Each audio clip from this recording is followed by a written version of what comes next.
On December 7th, 1941, the United States found itself on the brink of war as our fleet, the Pacific Fleet, was attacked and much of it sunk, including most of the big battleships, at Pearl Harbor in the Pacific.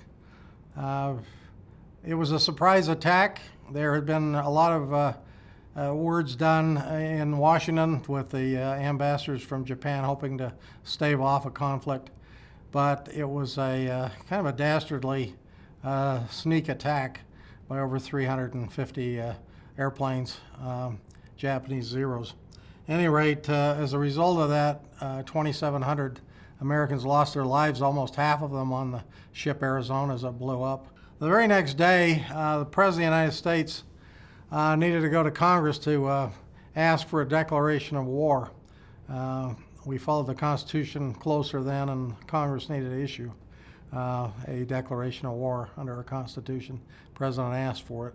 We don't seem to follow those niceties anymore, although things seem to move quicker too.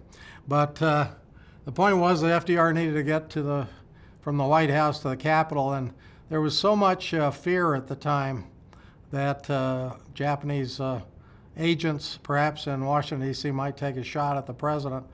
And there was a realization that there was no real secure armored car for the President of the United States to make the short trip from the White House to the Congress, the Capitol building, until one of the agents from the FBI told the Secret Service that, yeah, well, we do have an armored car. It's the one we took from Al Capone when he went to Alcatraz.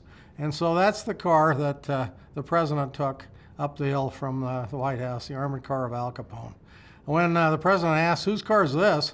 He says, well, Al Capone's. And he says, well, I hope Mr. Capone doesn't mind we borrowing it. At any rate, he gets up there and he makes the famous speech, probably the most famous of his lifetime, that yesterday, December 7th, 1941, a day that will stand in infamy, as he said. We were dastardly attacked by the elements of the Japanese armed forces. Well, that was December 8th. 2 days later, on December 10th, Hitler decided to declare war on the United States. And this part of the story is not told as often, but it was December 10th when Nazi Germany declared war on the United States, and the United States declared war on Nazi Germany a few hours later on the same day.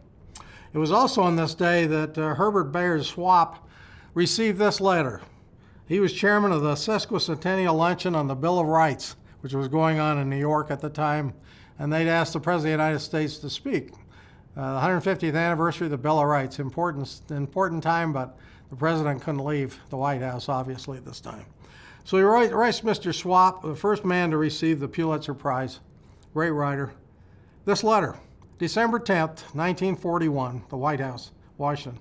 Dear Mr. Swap, I'm delighted to know that you are holding a luncheon in New York to celebrate the sesquicentennial of the Bill of Rights.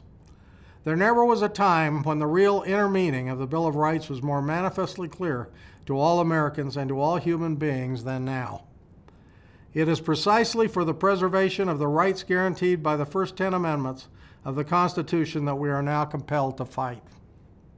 No clearer or more eloquent statement of our cause was ever written than is embodied in the American Bill of Rights. Very sincerely, Franklin D. Roosevelt.